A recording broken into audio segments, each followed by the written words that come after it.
ఇప్పుడు రవితేజ గారి సినిమా అప్పటికే వాళ్ళు రీమేక్ రైట్స్ కొనుక్కున్నారు. ఎవరు? ఎస్ గోపాల్ రెడ్డి గారు. అవును సార్.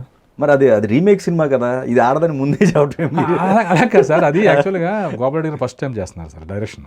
ఫస్ట్ కాదు సార్ డైరెక్షన్. ఫస్ట్ అవును. ఆయన ఎంత సీనియర్ ఆయనతో మాకు బాగా లాంగ్ అసోసియేషన్ అండి. ఆయన కెమెరామెన్గా ఆయన చేస్తుంది, మీరు రైటర్గా చేస్తున్నప్పటి నుంచి ఆయనకు మేమంటే చాలా ఇష్టం. ఒక రోజున ఆయన ఫస్ట్ డైరెక్షన్ చేస్తున్నాడు కదా ఆయన, రమేష్ ఒక ఫిల్మ్ చేస్తున్నాను, ప్రసాద్ ల్యాబ్లో షో వేస్తున్నారు, ఒకసారి చూసి మనం లంచ్లో కూర్చుందాం, ఆ ఫిల్మ్ వచ్చేది కానీ నువ్వు చూడన్నారు. సరే నేను నా కూడా ఒక నారాయణ అని కోఆర్డినేటర్ ఒక ఆయన నా కూడా ఉండేవాడు, తనని తీసుకుని ఇద్దరం వెళ్ళాం. సరే నేను ఒక్కడిని ఏంటి, తను కూడా వస్తారు కదా, ఇద్దరం వెళ్ళాం. ఇద్దరం చూసాం. మేము చూస్తున్న రోజునే నాగార్జున బాబు గారు వాళ్ళు కూడా చూస్తున్నాను. తర్వాత అక్కడికి వెళ్ళిన తర్వాత తెలిసింది నాగార్జున బాబు గారు, అమల గారు వాళ్ళు కూడా చూశారు ఆ రోజు. సరే షో అయిపోయింది. నలుగురే చూసాం. ఫస్ట్ కింద ఎక్కడో మేము ఇద్దరం కూర్చున్నాం, పైన ఎక్కడో అసలు నాగార్జున బాబు గారు వాళ్ళు వచ్చి చూశారని కూడా విషయం కూడా నాకు తర్వాత కానీ బయటకు వెళ్తే కానీ తెలియలేదు. Okay okay. బయటికి వెళ్ళిన తర్వాత గోపాల్ రెడ్డి గారు వచ్చారు. షో అవగానే వచ్చి నాగార్జున బాబు గారితో మాట్లాడేశారు. ఇంకా నేను నాతో మాట్లాడదామంటే అప్పటికే నీరసం వచ్చి పడిపోయాను. లంచ్ టైం అయిపోయింది అప్పటికే. సరే ఇప్పుడు అడిగితే బాగోదు, భోజనం చేసేసి ఆఫీస్కి వచ్చాయన్నారు ఆయన నన్ను. సరే ఆఫీస్కి వెళ్ళాక హరీష్ ఉన్నాడు. హరీష్ అసోసియేట్గా చేస్తున్నాడు, దానికి ఆల్రెడీ జాయిన్ అయ్యాడు. ఇంకా ఎల్బి శ్రీరామ్ గారు ఉన్నారు. ఓకే. ఎల్బి శ్రీరామ్ గారు కూడా ఉన్నారు. సరే నన్ను అడిగాడు ఆయన, గోపాల్ రెడ్డి గారు, రమేష్ ఎలా ఉంది సినిమా అని. చాలా బాగుంది సార్ అది, కానీ మనకు వర్కౌట్ వస్తారన్న. ఆయన ఒకసారి ఇలాగా అదేంటయ్యా, అది చాలా చాలా మంచి సినిమా అవుద్ది కదా. లేదు సార్, చారణ్కి సెపరేట్ ఆడియన్స్ ఉన్నారు అక్కడ. ఓకే. అతను కైండ్ ఆఫ్ మూవీస్ ఎలా ఉంటాయని అది ప్రిపరేషన్ అయ్యేది, ఫస్ట్ నుంచి అనుకునే వెళ్తారు వాళ్ళు. అతను సెపరేట్ ఆడియన్స్ ఉంది. ఇక్కడ రవితేజ గారి మీద అంటున్నారు, రాంగ్ కాస్టింగ్ సార్. రవితేజ గారు ఈడియట్ హిట్ అయింది అప్పుడు. రవితేజ గారు అంటే ఒక ఎనర్జీ, ఒక గోల కింద ఉంటుంది కదా సార్ అది. ఆయన ఒక డల్లగా ఒక క్యారెక్టర్ అలా మరోజుగా తిరుగుతుందంటే థియేటర్లో జనాలు ఎలా నిద్రపోతారన్న ఫీల్. అంటే స్లో మూవీ అనగానే, చిన్న స్లో అనగానే రవితేజ గారిని సింక్ అవ్వదు అసలు ఆడియన్స్కి. ఇది ఒక్కటో సార్ అన్నాను. నువ్వు చాలా రాంగ్గా మాట్లాడుతున్నావు అన్నారు గోపాల్ రెడ్డి. ఆయన ఎక్కడో హర్ట్ అయిపోయాడు. ఆయన చాలా రాంగ్గా మాట్లాడుతున్నావు నువ్వు, అయ్యో అసలు ఇది చాలా మంచి సినిమా. సరే హరీష్ సరే సార్ నేను వర్క్ చేయలేనని చెప్పేసి వచ్చేసాను. హరీష్ వెనకాల వచ్చి, సార్ రమేష్ గారు సార్ మనం కలిసి పనిచేద్దామండి, హ్యాపీగా బెటర్ చేద్దాం సార్ అయ్యన్నాడు. హరీష్ ఇది బెటర్ అవుతుంది, మంచి సినిమా, అది మంచి సినిమా కాదని అంటలా. రవి గారి మీద నాకు సింక్ అవ్వట్లేదు. రవి గారి మీద అసలు రవి గారిని ఊహించిన డైలాగ్ కూడా రాయలేను నేను, ఒక సీన్ అనుకోలేను, ఎందుకంటే ఆయనకు సరిగ్గా మ్యాచ్ అవ్వట్లేదు క్యారెక్టర్ అని. అంటే అంతా మనకి ఎంత సార్, గోపాల్ రెడ్డి చూసుకుంటారు కదా, మనం హ్యాపీగా మనం కేరళ వెళ్ళి శుభ్రంగా ఎంజాయ్ చేయాలి. హరీష్ అంటే హరీష్ అలా కాదు, పాప మా కోసమే. ఎందుకంటే ఒక సినిమా పని చేస్తే మాకు ఇది అవ్వదు, మా ఇద్దరం కలిసి, అంటే తను బాగా క్లోజ్గా ఉండేవాడు నాతో, ఇద్దరం కలిసి పని చేద్దాం ఉద్దేశం తను చెప్పిందే మాకు. పాపం తను రికమెండ్ చేసిన సినిమా ఒక రకంగా. ఓకే. లేదని చెప్పేసి వచ్చిన తర్వాత వేరే వాళ్ళని పిలిచాడు, హరీషే పిలిచి ఇంకా వేరే వాళ్ళ చేత రాయించాడు. ఓకే, సినిమా పోయింది. తెలుసు కదా మీకు ఎలా. దానికి ఆ సినిమా కథ గోపాల్ గారి డైరెక్షన్ తప్పు ఇవన్నీ కాదు, బికాజ్ ఆఫ్ రవితేజ గారి మీద ఆ సినిమా వర్కౌట్ అవుతుంది. నాకు తెలుసు, రిసీవ్ చేసుకోరు ఆడియన్. ఎందుకంటే ఆయన గోల సినిమా చేస్తున్న మంచి టాప్ లీగ్లో ఉన్నాడు ఆయన. హరీష్ అన్నాడు, మీరు అన్నారు ఆ రోజు, కానీ నాకు అనిపించలేదండి, కానీ మీ జడ్జిమెంట్ కరెక్ట్, మనం కలిసి పని చేస్తున్నాం అన్నాడు. ఓకే, అప్పుడు అన్నాడు అంతే హరీష్. తర్వాత మిరపకాయ ఇది షాక్ రిలీజ్ అయిన తిరుపతిలో ఉన్నా, ఫోన్ చేశాడు. నేను ఫోన్ చేసి, హరీష్ ఆ కథ ఏంటి, నువ్వేంటి, ఆ సినిమా ఏంటి అన్నాను. కథ నాది కాదు సార్ అన్నాడు. నేను హరీష్ ఇలాంటి కథ నేను ఊహించలే అసలు. ఎందుకంటే హరీష్ ఎనర్జీలు, ఆ కామెడీ, ఆ టైమింగ్, ఎంటర్టైన్మెంట్, ఆ గోల్ అంతా ఉంటుంది. అసలు ఇలాంటి కథ అసలు సెలెక్ట్ చేయడు అతను. అంటే ఇది చేయమంటే చేసాను తప్ప మన కాదన్నాడు. ఆ తర్వాత కాదు, నెక్స్ట్ మనం టీమప్ అవుదామండి, మస్ట్ మీరు, నేను వర్క్ చేస్తే మీరు పని చేస్తారు నా దగ్గర. ఓకే ఓకే, మీ టైమింగ్ నాకు సింక్ అవుద్ది అన్నాడు. అక్కడ నుంచి అది మిరపకాయ నుంచి ఫస్ట్ మిరపకాయ నుంచి. కానీ మరి అప్పుడు ఫస్ట్ సినిమా మరి మీరు వచ్చి ఏదన్నా దాంట్లో అది పవన్ వెంకట్ గారు వాళ్ళే ఉన్నారు కదండి. ఓకే ఓకే, పవన్ వెంకట్ గారు దానికి అన్ని ఓవెన్ సోల్ అన్ని వర్మ గారిది ఆ కైండ్ ఆఫ్ ఆ మూవీ ఆ స్టైల్ అది కదా సార్ అది. ఓకే ఓకే, అదే దానికి నేను మ్యాచ్ అవునా హరీష్ తెలుసు. ఓకే, నేను దేనికి మ్యాచ్ అవుతాను హరీష్ బాగా తెలుసు. ఓకే, హరీష్ తెలుసు కదా. మెయిన్ నాకు హరీష్కి ఒకటే అయింది సార్. అవునా, ఒక అపార్థం. ఓకే, ఎలాంటి అపార్థం అంటే సుబ్రహ్మణ్యం ఫర్ సేల్ సినిమా జరుగుతుంది, స్క్రిప్ట్ జరుగుతుంది. యుఎస్ వెళ్ళాం షూటింగ్కి. యుఎస్లో ఉండగా హరీష్ అన్నాడు నాతో, ఓవరో సిట్టింగ్లో ఉండగా నెక్స్ట్ మనం వెళ్ళిన తర్వాత రవణయ్యతో సినిమా చేస్తున్నామని రెడ్డి గారు అన్నాడు. రవణయ్యతో సినిమా చేస్తున్నాం మనం అన్నాడు. ఓ సూపర్, మన కాంబినేషన్ మిరపకాయ కాంబినేషన్ అదిరిపోద్దని నేను ఇది అయిపోయాను.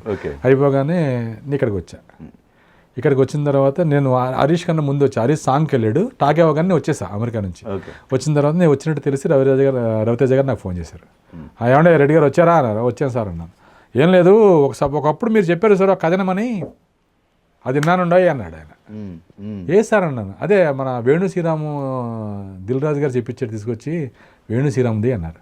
చాలా మంచిగా సార్, బాగుంటుంది సార్ మీకు అన్న. అన్న తర్వాత అది విన్నాను, కానీ ఈ విషయం హరీష్ గారికి చెప్పొద్దు అన్నాడు ఆయన. అని సీక్రెట్ అన్నాడు. సీక్రెట్ అంటే ఏంటి? సీక్రెటే కదా, నా దగ్గర సీక్రెట్ సార్, ప్రాణం పోయిన సీక్రెటే. సీక్రెట్ అర్థం ఏంటి అంటే ఆయన సరదాగా ఇప్పుడు మీరు నాకు ఒక రహస్యం చెప్పారు సార్, ఇది నా లైఫ్ అండ్ డెత్, చెప్పొద్దు అంటే చెప్పకూడదు కదా. సీక్రెట్ నాకు మీనింగ్ ఉంది. నాకు హరీష్ గారికి మాత్రం తెలియకూడదు, తెలిస్తే మా ఇద్దరు ఫ్రెండ్షిప్ కట్ అన్నాడు ఆయన. సరే నాకు ఇక్కడ ఆ కథ రికమెండ్ చేసిన ఫస్ట్ నేను రవి గారికి. ఈ వేణు శ్రీరామ్ కూడా నాకు చెప్పలాగా ఆ విషయం. వేణు గారు కూడా నాకు చెప్పలా. అప్పుడు ఇంకా నాకు చెప్పలే కదా, మరి అమెరికా నుంచి వచ్చా నాకు చెప్పలే ఏమైనా ఆయన. నేను ఆఫీస్కి వెళ్తే వేణు గారు అప్పుడు నాకు చెప్పాడు, గురువుగారు ఇలాగా మీరు అప్పుడు చెప్పిన రికమెండ్ చేసిన కదా మన రాజుగారికి తీసుకెళ్ళి చెప్పించారు, అది రవి గారికి నచ్చింది అన్నాడు. ఓ అన్నాను, నాకు తెలిసినట్టే ఉన్నాను నేను, ఎందుకంటే నాకు రవి గారు చెప్పొద్దున్నాడు కదా ఎవరికైనా. మధ్యాహ్నం నుంచి సుబ్రహ్మణ్యం ఫర్ సిట్టింగ్కి వెళ్ళా. క్లైమాక్స్ జరుగుతుంది సిట్టింగ్. కూర్చుంటే అక్కడికే దిల్ రాజు గారు ఫోన్ చేసి చెప్పేశాడు హరీష్ శంకర్కి. ఏమని? వేణుది రవికి చెప్పించాను, ఓకే అన్నాడు. ఎందుకంటే హరీష్ అనుకుంటున్నాడు కదా రవి గారితో నెక్స్ట్ సినిమా అని. అవును. నాతో రెడ్డి గారు మనం అనుకుంటున్నాం అన్నయ్యతో, అన్నయ్య ఏమో వేణు సినిమా ఒప్పుకున్నాడంట, మనం కూడా ఇంకోటి ఏదైనా ఒప్పుకోవాలి మరి అన్నాడు. అప్పుడు నేను ఏమనాలి, నాకు తెలుసు అనాలి కదా. మరి చెప్పన్నాడు కదా హరీష్తో. నేను షాక్లో ఉన్నాను. హరీష్ చెప్పొద్దన్నాడు ఈయన, దిల్ రాజు చెప్పేశాడు అనుకుని నేను సైలెంట్గా అలా ఉన్నాను. ఓ అవునా అని మాట్లాడలేదు. ఈ తర్వాత హరీష్ తెలిసిపోయింది, రవి గారు చెప్పేశాడు. ఏమని? రెడ్డి గారికి ఎప్పుడో తెలుసు అని చెప్పేశాడు రవి గారు. చెప్పొద్దు నాతో అని ఆయన చూడండి చెప్పేశాడు. చెప్పేసి నేను ఏదో షూటింగ్లో ఉన్నా, త్రిపుర షూటింగ్లో ఉండగా హరీష్ ఫోన్ చేశాడు. అంటే మా ఇద్దరి మధ్యన మిస్అండర్స్టాండింగ్. అంటే నా మీద ఏదైనా చెప్పినా హరీష్ నమ్మడు. ఇప్పుడు హరీష్ని ఏదైనా కోపంతో మాట, హరీష్ నన్ను కోపంతో మాట అనుకుంటాం, కానీ హరీష్ని బయట ఎవరన్నా మాడితే నేను ఒప్పుకోను, అసలు ఒప్పుకోను కదండి. ఎందుకంటే ఒక లాంగ్ ఇది ఉంది, నాకు అన్నం పెడుతున్న మనిషి, నాకు ఇంత లైఫ్ ఇచ్చిన మనిషి, నన్ను ఆర్టిస్ట్ని చేసిన మనిషి, ఆ మనిషిని నేను అతను అంతా కూడా ఎవరో నేను ఒప్పుకోను కదా. అలాంటిది అంత బాండేజ్ ఉన్నప్పుడు ఫోన్ చేసి ఏంటి సీక్రెట్లు మెయింటైన్ చేస్తున్నారు నా దగ్గర, మీకు ముందే తెలుసుంటారు కదా, పెద్ద నటించారు నా దగ్గర కూర్చొని, పెద్ద అసలు ఏదో మామూలు ఆస్కార్ బిల్డప్లు ఇచ్చారు నా దగ్గర అని చెప్పేసి కోపం వచ్చి ఫోన్ పెట్టేశాడు. నేను రవి గారికి ఫోన్ చేశాను. సార్ నన్ను చెప్పొద్దని సీక్రెట్ అని మళ్ళీ మీరు చెప్పాడు ఏంటంటే, ఏంటి తొక్క చెప్పాను, ఏంటి మీరు ఫీల్ అయిపోతున్నారేంటి అంటే, సార్ సీక్రెట్ అంటే సీక్రెట్ కదా సార్ అన్న. మీకు సీక్రెట్ ఏమో, నాకు సీక్రెట్ కాదు ఆయన. 1 year మహాళ హరీష్ నాతో 1 year ఎడముఖం బెడముఖం పెట్టి తిరిగాడు. అంటే నాకు చెప్పకుండా మన ఇద్దరం, రవి గారు సినిమా చేస్తున్నామని నేను చెప్పాను నీకు అమెరికాలో, అతను వేరే సినిమా ఒప్పుకున్న విషయం నాకు చెప్పాలని నీకు తెలిసినప్పుడు ఆ కథ కూడా నువ్వే చెప్పించావు మళ్ళీ నువ్వు, అది కూడా నా దగ్గర తెలియనట్టు నటిస్తున్నావు నువ్వు అని ఆయన హరీష్ 1 సంవత్సరం మాట్లాడ. తర్వాత మళ్ళీ తనకే ఆయన సీక్రెట్ అంటే సీక్రెట్ మెయింటైన్ చేయడం, ఆయన క్యారెక్టర్ చూడాలిగా మనం.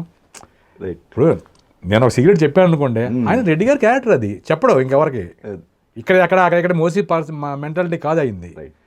పనిచేస్తున్నాడంటే నా ఇండస్ట్రీలో కొన్ని 100 కథలు తెలుసండి, నా పేరు కొన్ని కథలు రిజిస్ట్రేషన్ ఉన్నాయి ఇండస్ట్రీలో. మరి అమ్మేసుకోవాలంటే ఆ క్యారెక్టర్ కాదు కదా సార్, నేను నా పేరు కొన్ని కథలు రిజిస్ట్రేషన్ అయినాయి సార్ ఇండస్ట్రీలో.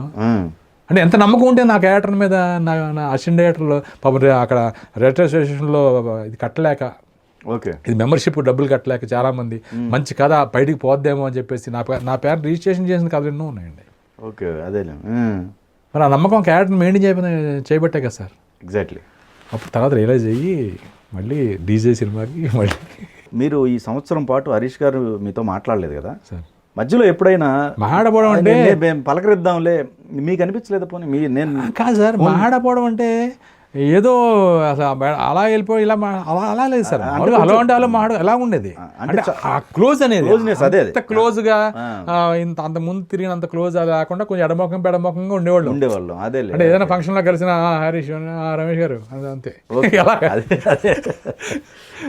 జోకులు వేసుకోవడం.